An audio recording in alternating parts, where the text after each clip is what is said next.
Chapter 21 The Woods Are Alive. Somewhere around the boring part where the guy named Rolf and the oldest daughter are singing, "You are 16, going on 17, Jack nudged me. "Dude, I've got to pee," he said. We both got up and kind of hopscotched over the kids who were sitting or lying down in the sleeping bags. Summer waved as we passed, and I waved back. There were lots of kids from the other schools walking around by the food trucks, playing the carnival games, or just hanging out. Of course, there was a huge line for the toilets. "Forget this, I'll just find a tree," said Jack. "That's gross, Jack. Let's just wait," I answered. But he headed off to the row of trees at the edge of the field, which was past the orange cones that we were specifically told not to go past. And of course, I followed him. And of course, we didn't have our flashlights because we forgot to bring them. It was so dark now we literally couldn't see 10 steps ahead of us as we walked toward the woods. Luckily, the movie gave off some light, so when we saw a flashlight coming toward us out of the woods, we knew immediately that it was Henry, Miles, and Amos. I guess they hadn't wanted to wait in line to use the toilets either. Miles and Henry were still not talking to Jack, but Amos let go of the war a while ago, and he nodded hello to us as they passed by. "Be careful of the bears," shouted Henry, and he and Miles laughed as they walked away. Amos shook his head at us like, "Don't pay attention to them." Jack and I walked a little farther until we were just inside the woods. Then Jack hunted around for the perfect tree and finally did his business, though it felt like he was taking forever. The woods were loud with strange sounds and chirps and croaks, like a wall of noise coming out of the trees. Then we started hearing loud snaps not far from us, almost like a cap gun pops. That definitely weren't insect noises. And far away, like in another world, we could hear raindrops on roses and whiskers and kittens. "Ah, that's much better," said Jack. "Now I have to pee," I said, which I did on the nearest tree. No way I was going further in like Jack did. "Do you smell that? Like firecrackers?" he said, coming over to me. "Oh, that's what it is," I answered. "Weird. Let's go." We headed back the way we came, in the direction of the giant screen. That's when we walked straight into a group of kids we didn't know. They'd just come out of the woods doing stuff I'm sure they didn't want their teachers to know about. I could smell smoke now, the smell of both firecrackers and cigarettes. They pointed a flashlight at us. There were 6 of them, 4 boys and 2 girls. They looked like they were in 7th grade. "What school are you from?" one of the boys called out. "Beecher Prep," Jack stuttered to answer, when all of a sudden one of the girls started screaming. "Oh my God!" she shrieked, holding her hand over her eyes like she was crying. I figured maybe a huge bug had just flown into her face or something. "No way!" one of the boys cried out, and he started flickering his hand in the air like he'd just touched something hot, and then he covered his mouth. "No freaking way, man! No freaking way!" All of them started half laughing and half covering their eyes now, pushing each other and cursing loudly. "What is that?" said the kid who was pointing the flashlight at us. And it was only then that I realized that the flashlight was pointed right at my face, and what they were talking about, screaming about, was me. "Let's get out of here," Jack said to me quietly, and he pulled me by the sweatshirt sleeve and started walking away from them. Wait!" yelled the guy with the flashlight, cutting us off. He pointed the flashlight right in my face again, and now he was only about 5 feet away. Oh man, he said, shaking his head, his mouth wide open. "What happened to your face?" "Stop it, Eddie," said one of the girls.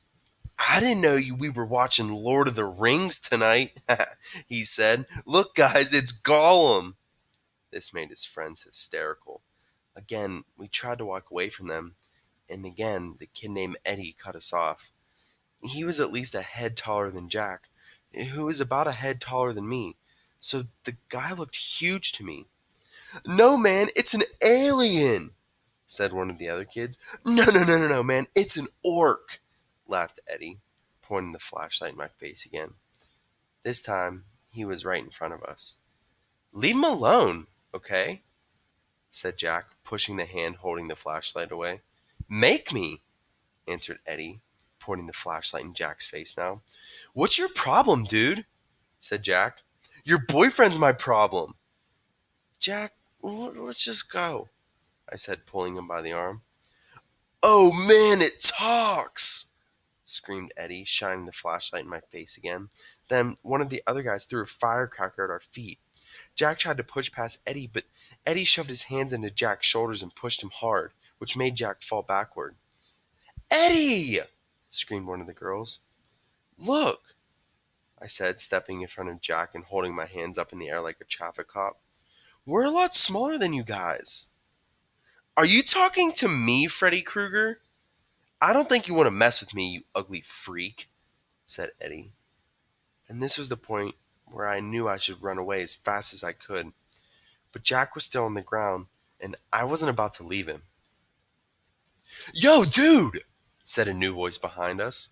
"What's up, man?" Eddie spun around and pointed the flashlight toward the voice for a sec. For a second, I couldn't believe who it was. "Leave them alone, dude!" said Amos, with Miles and Henry right behind him.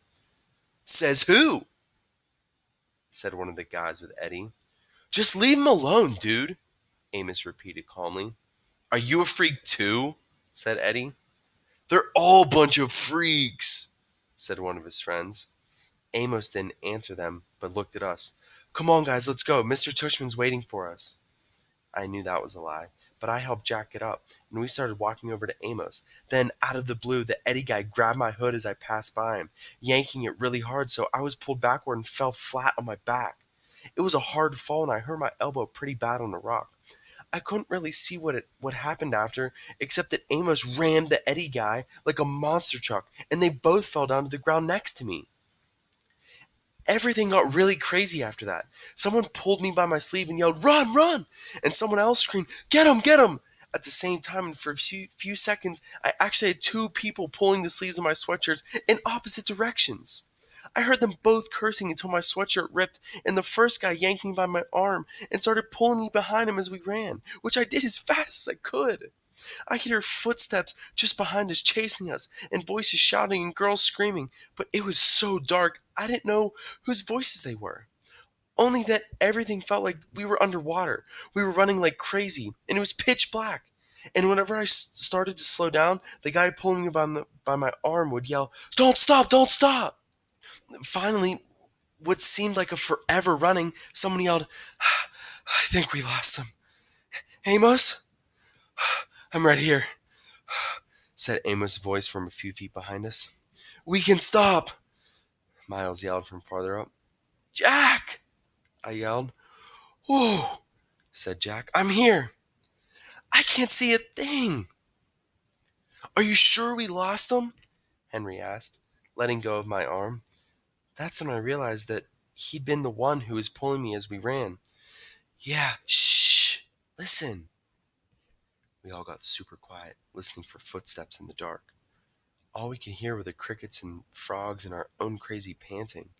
We were out of breath, stomachs hurting, bodies bent over our knees. "We lost him," said Henry. "Whew, that was intense. What happened to the flashlight? I dropped it."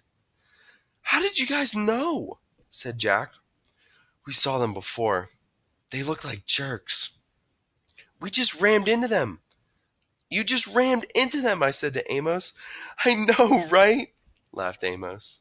"He didn't even see it coming," said Miles. "He was like, 'Are you a freak too?' And you were like, 'Bam!'" said Jack. "Bam!" said Amos, throwing a fake punch in the air. "But after I tackled him, I was like, 'Run, Amos, you schmuck, he's 10 times bigger than you.' And I got up and started running as fast as I could." We all started laughing. "I grabbed Augie and I was like, 'Run, run!'" said Henry. "I didn't even know it was you pulling me," I answered. "That was wild," said Amos, shaking his head. "Totally wild. Your lip is bleeding, dude." "I got in a couple of good punches," answered Amos, wiping his lip. "I think they were 7th graders. They were huge." "Losers," Henry shouted really loudly, but we all shushed him. We listened for a second to make sure no one had heard him. "Where the heck are we?" asked Amos. "I can't even see the screen." "I think we're in the cornfields," answered Henry. "Duh, we're in the cornfields," said Miles, pushing a cornstalk at Henry.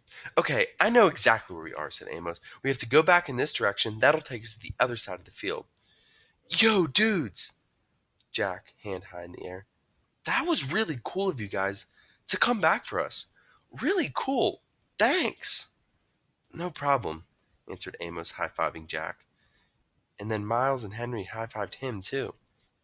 "Yeah, dudes, thanks," I said, holding my palm up like Jack just had, though I wasn't sure if they'd high-five me, too. Amos looked at me and nodded. "It was cool of how you stood your ground, little dude," he said, high-fiving me.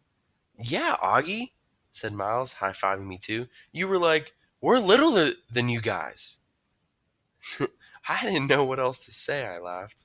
"Very cool," said Henry, and he high-fived me, too. "Sorry I ripped your sweatshirt." I looked down, and my sweatshirt was completely torn down the middle. One sleeve was ripped off, and the other was so stretched out it was hanging down to my knees. "Hey, your elbow's bleeding," said Jack. "Yeah," I shrugged. It was starting to hurt a lot. "You okay?" said Jack, seeing my face. I nodded.